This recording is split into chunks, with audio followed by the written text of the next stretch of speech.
Hello everybody. Today we will start with a new topic, that is varicose veins, and a very short one. Okay. So before beginning with varicose veins, here I have attached a diagram so as to bring your knowledge about the concept. Okay. You can look into the diagram. Basically, what happens? Here I am drawing a diagram. Suppose this is my leg. Don't go to my drawing. Basically, there are two type of venous system that are flowing. First of all, this is the superficial one. Superficial, and this is the venous one. Normally what happens, the blood flow always take place from superficial to venous. Okay, the point of joining of these two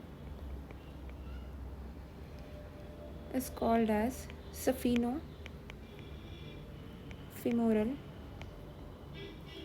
junction. Okay, superficial venous system basically involves long and short saphenous vein,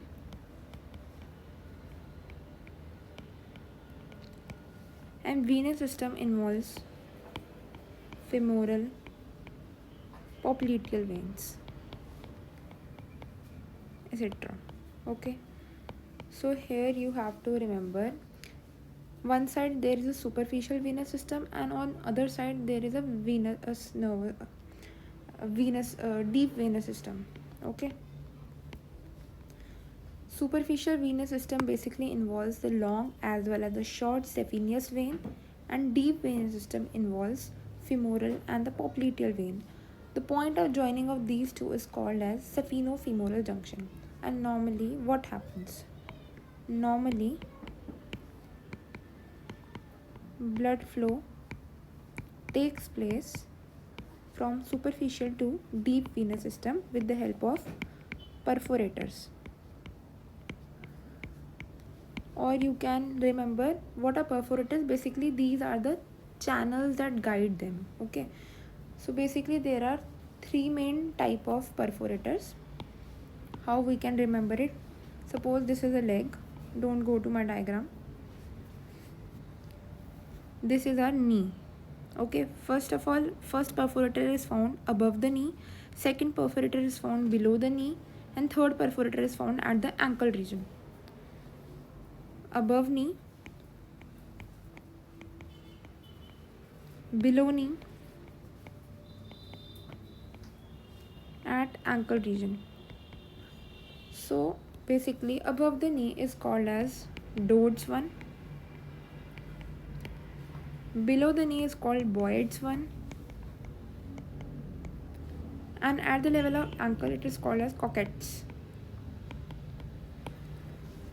Above the knee is Dodds, below the knee is Boyd's, and at the level of ankle it is Coquet's. Sometime we get a question about the Coquet's and Boyd's surgery. So basically it involves the surgery of the perforators that is present below the knee as well at the level of ankle. Or you can remember the Dodds, Boyd's and the Coquet's level with the help. Easy is a mnemonic, that is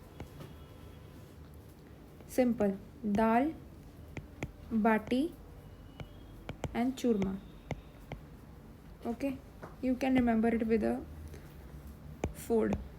I think it was easy. Now this is the normal condition, but in the case of varicose veins, what happens? Instead of blood flowing from the superficial venous system to the deep venous system, here it is reversed. From deep venous system, the blood is flowing to the superficial venous system, and this leads to the formation of varicose veins. As this is normal, this condition is normal, but this condition is a varicose vein. Here you can see the veins of the legs are getting dilated, enlarged as well as tortuous. Here you can found in diagram easily. So basically how it can be diagnosed? Diagnosis can be done with the help of duplex ultrasound. Okay, diagnosis of it is easy. So basic principle all of you have learned, that two special type of venous system runs, that is superficial as well as deep. Okay, from superficial to deep there are perforators, but in the case of varicose veins it is reversed, that is from deep to superficial, that leads to the formation of varicose veins. I think it is little bit easy. Now there are certain tests how we can diagnose it. I will make little bit easy for you, I think so. First of all, it's called as cuff test. In case of cuff test, what we will do, first of all, we will place our thumb at the patient's saphenofemoral junction and ask the patient to cuff.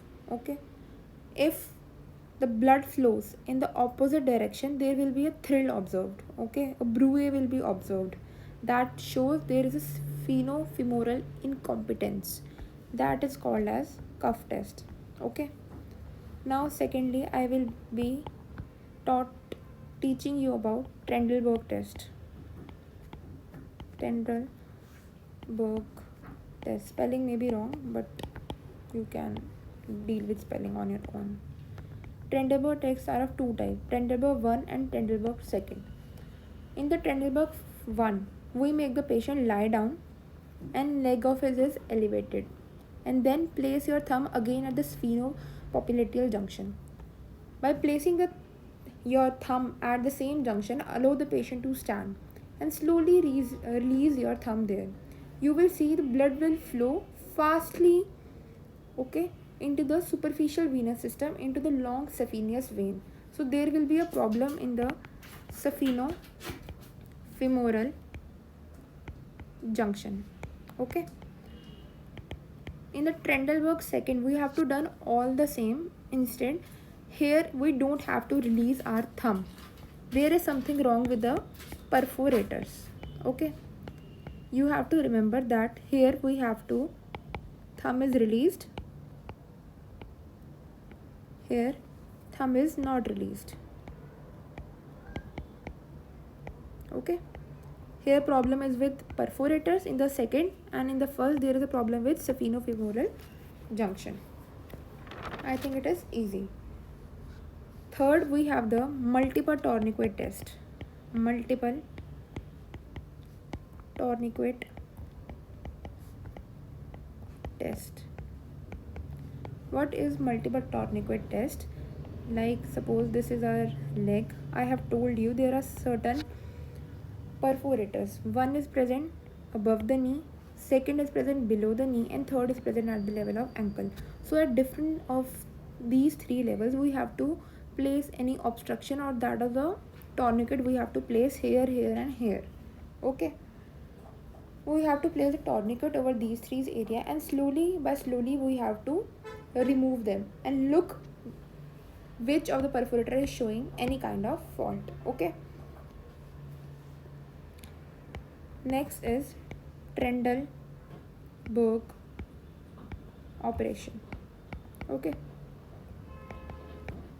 what is Trendelenburg operation? Basically, we have to ligate here the saphenofemoral junction, and we have to strip a vein, that is greater saphenous vein. We have to strip it off. Okay, basically these are the venous conditions, that are the varicose veins, and second one is the DVT, that is deep vein thrombosis. Okay, so I think you will have a great idea about the varicose veins. Thank you for listening, and please, if you like my video, please subscribe and share with your friends. Thank you.